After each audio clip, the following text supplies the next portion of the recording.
Previously on A Body in Progress. Of that footage, just an overview. Today I will list sense of top. The last frame of the cold open becomes the first frame of the main titles. I hold on that last image just long enough to wipe from one side to another, leaving behind a line drawing meant to look like blueprints.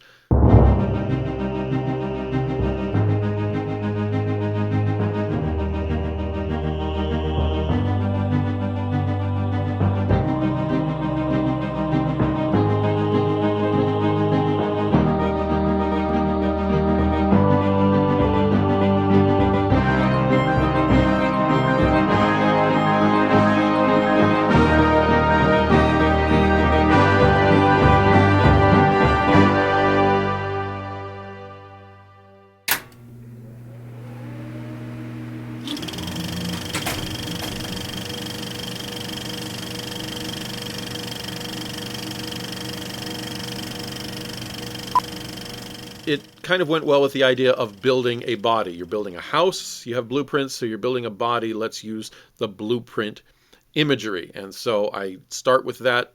I went online and I found some blueprints as the background.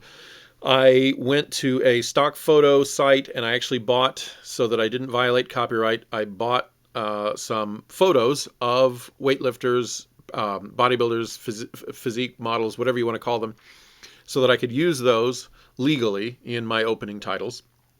And I converted those into the line drawings as well. And so then I overlay all of that and I use a font that I found from a font site that looks like the drafting lettering you use on blueprints. So all of that comes together to create just this whole theme of building a body and having a plan to build that body. One of my longtime friends and viewers, Harry from Wales, the chap or bloke who gives me the annual push-up challenge, was the first to notice, or at least the first to let me know, that he had discovered something suspicious in the blueprints in the background. Yes, one of those sets of blueprints is actually the blueprints for the Daleks from Doctor Who. I found those online and I thought I would just slip them in to see who would notice. If anybody else has noticed first, they have not informed me. Harry wins the prize for being the first to actually email me and say, "Do I see Daleks in the background?"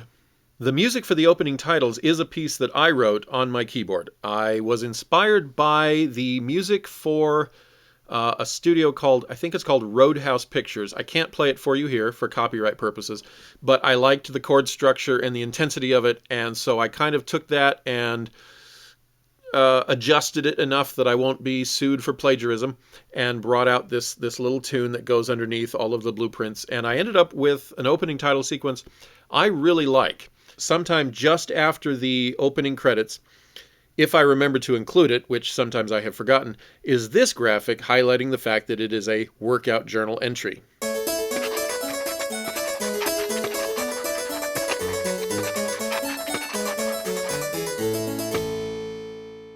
I created that layout and all of that animation right there in Final Cut Pro, which, although it is not a special effects program in itself, it has enough tools and gimmicks and little things I can work with that if I'm creative, even though it's not the fastest, most efficient, most Hollywood special effects based way to do it, I can create things that I'm happy with and want to use. So that is one of the sequence openers that I've created. I have half a dozen or so.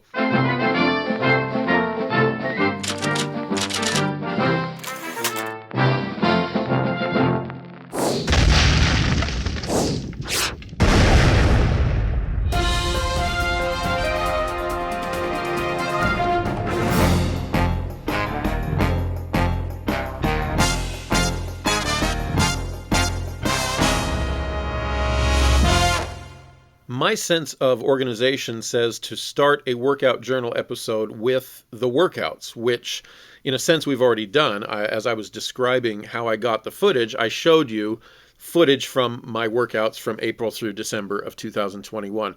So we've already seen that block, but just real quick, in order to create it, I go through and I find the different shots that I want and I line them up.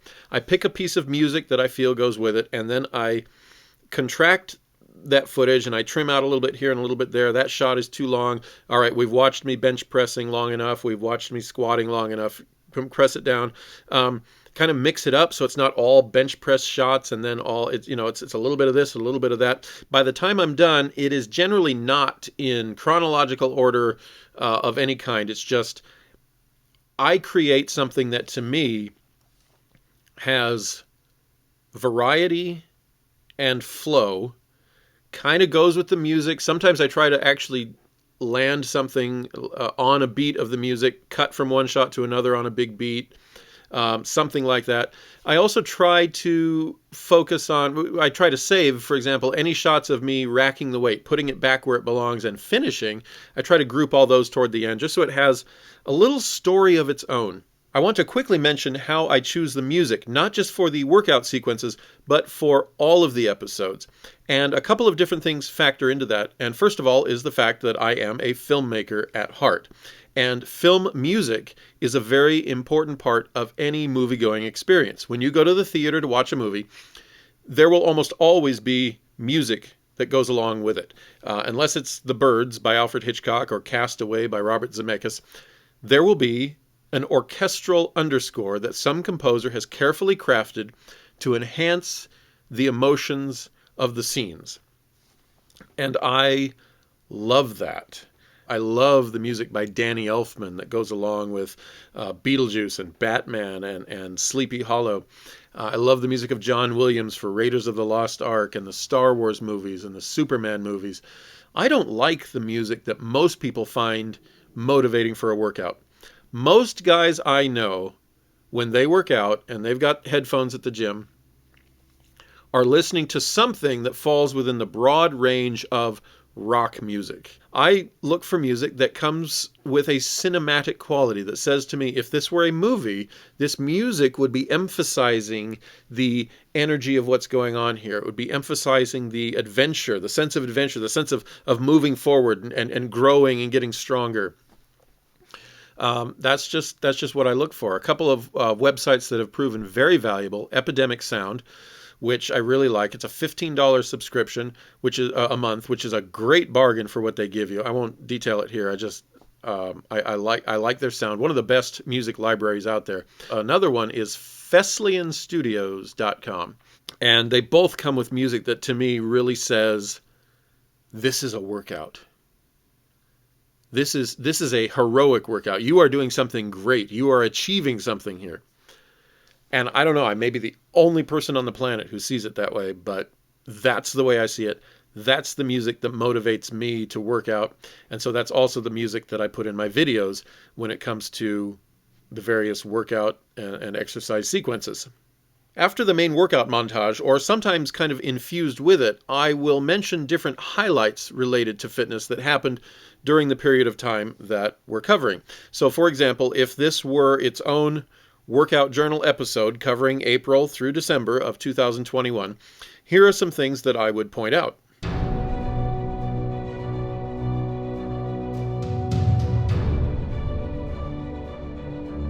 As March of 2021 was coming to an end, I felt like I was already losing some of that New Year momentum. And so I decided to use April through September, the 6 months leading up to my birthday on September 29th, as kind of a reboot, a boost, whatever you want to call it. So this is me getting basically a before shot in the gym just after my April 1st workout. Just something that I could later compare with and to get myself going again. It is April 1st. That is the start of the second quarter. So today is my quarterly walk test at the Redmond High School track. I've also decided, just for fun, one thing I want to see if I can do is from April through September, see if I can average a mile a day of pedestrian activity. So jogging, walking, hiking, anything on foot, a mile a day for those 6 months.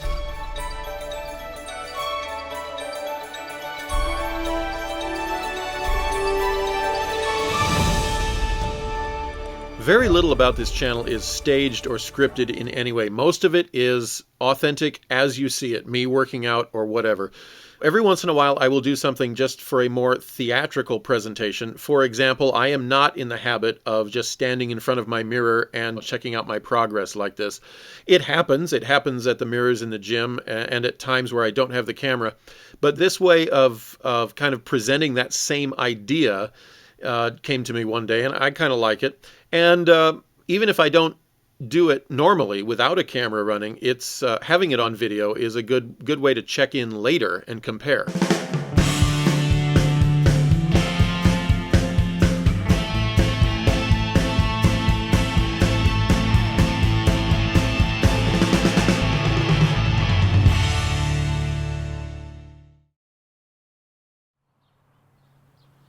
It is the morning of May 31st, Memorial Day, and so it is time to start my summer. And this year I actually get to start on Memorial Day. The weather is great. We don't have any ridiculous disease-related shutdowns preventing us from going outside and using park and recreational facilities. So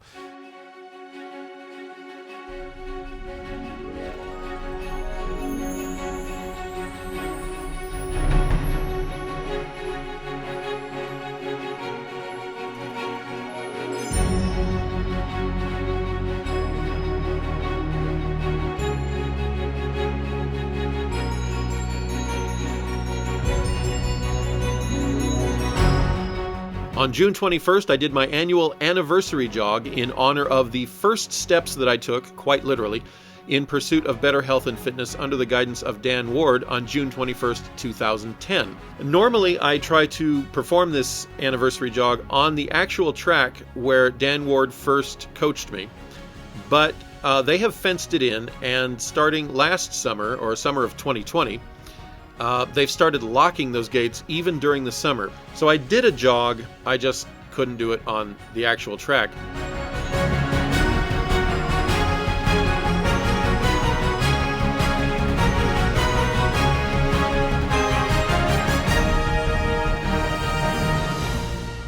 You may recall that toward the end of 2019, my size 36 jeans were really quite loose, and so I went shopping at Walmart one night and got size 34s. But even when trying on the 34s, they felt a little loose. And I contemplated at the time going ahead and getting 32s. I held off on that. But by the time we got to early July of 2021, my 34s were saying, let's try a 32. Let's try going one size smaller. I don't have quite the same dramatic footage and music that I had for the 2019 shopping trip, but I do have good news. The size 32s do fit, so I have gone down 4 sizes in the waist since the start of 2019. Well, I decided that before I simply rejected the size 32 jeans outright as being just too small, and knowing that denim loosens up as you use it, as you wear it, I decided to take them out for a 30-minute stroll on this delightful Sunday morning, July 11th. And one thing I've learned is that when jeans are described as relaxed fit, it does not refer to the hips and buttocks area. It's referring to the lower legs. Because these are kind of tight. They're so tight. I have the feeling right now on my backside that if I were to try on size 30s, those would actually split me right up the middle between the butt cheeks. Sorry if that was TMI, but hey, just keeping it honest here on this video series about men's health and fitness. Some of these things I don't know if I would mention them in an ordinary workout journal. If I had to keep this episode to 20 minutes, which of these things would I just throw out and say never mind? But since we're here and we really have no time limit, on July 12th I did try on for the first time a new piece of attire that I got. It looked really good on the guy in the catalog. And I think if I can lose the abdomen and add muscle, I think I can do it justice. As I am right now, or as I was in July, I felt a little strange wearing it. It didn't, I felt like people were going to be looking at me going, oh my word. And I think I've only worn that for the one workout on July 12th. I don't think I've worn it again since then. Maybe some night when no one's at the gym. On August 12th, my wife and I celebrated our 21st anniversary. Now, when it comes to anniversary gifts, the very traditional idea is that the man gets the woman flowers and jewelry, perhaps some chocolate, and the woman gives the man a bunch of thanks and hugs and kisses. My wife and I are not like that. We like to get for each other things that the other person actually wants. And so my wife, knowing me, for our anniversary, got me Bigger, Leaner, Stronger by Michael Matthews. I haven't started reading it yet, and I really need to. And then she also got me something I've been curious about for a while. It's been on my Amazon wish list. Ankle weights. This particular version by Prodigen. This is 5 pounds that you wrap around each ankle. I've got 2, so each ankle. And go for a walk. And it's got these, you adjust the weights by pulling out or putting back in these little 1 pound bags of, I don't know what that is, rocks? Shot? Anyway, I have footage of me trying them out for the first time. It's Thursday, August 19th, and I'm at the Hugh Hartman campus athletic track to test out the new 5 pound ankle weights from Prodigen that my wife got me for our anniversary, our 21st anniversary. Although, just holding them right now, that's heavy enough that I don't know if I'm going to jump right to the 5 pounds of weight on each ankle.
On September 29th, I turned 47, and on October 1st, I published episode 47, sheer coincidence, where I committed myself to the theme of getting stronger every day.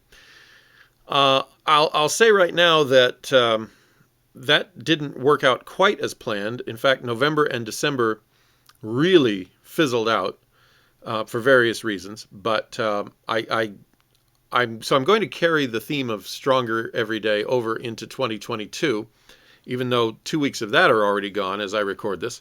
Most of the last 3 months was working out at home for various reasons, including just feeling low on energy or being busy with family events surrounding Halloween, Thanksgiving, and Christmas.